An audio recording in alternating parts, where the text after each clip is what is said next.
Lihatlah dalam kehidupan ini, semua orang pasti mengalami namanya alham, kegelisahan, kekhawatiran.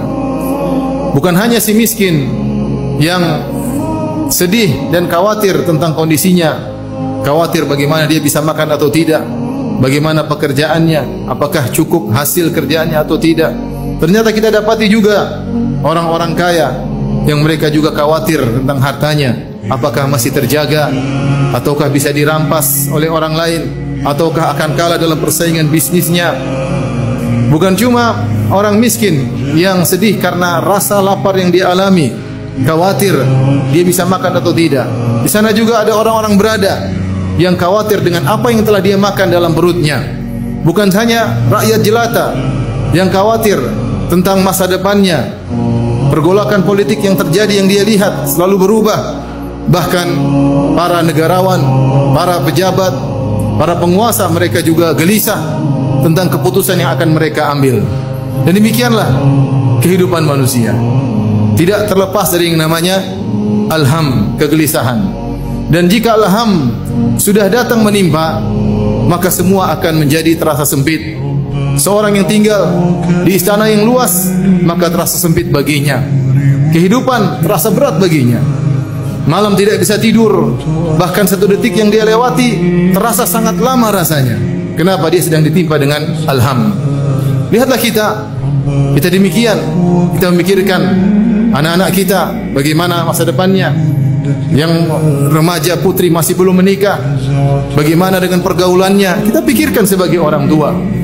Demikian juga ada orang yang tidak punya anak juga memikirkan bagaimana saya bisa punya anak, sudah nikah lama tidak punya anak. Demikianlah kegelisahan.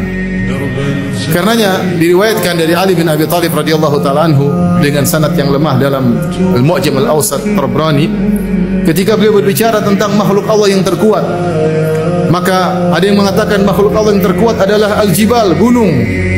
Ternyata gunung masih kalah kuat. Gunung bisa dibelah oleh besi.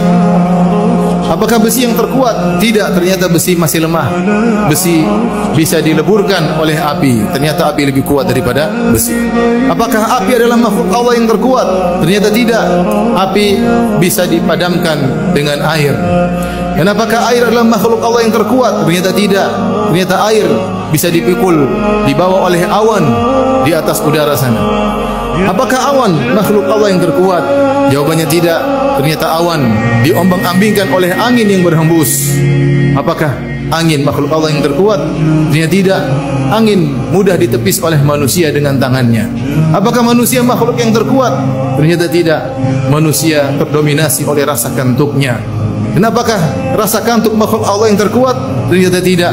Rasa kantuk terkalahkan dengan alham, kegelisahan, sehingga dia tidak bisa tidur. Ma'asyiral muslimin, demikianlah kehidupan dunia ini. Tidak akan terlepas dari namanya kegelisahan, kekhawatiran.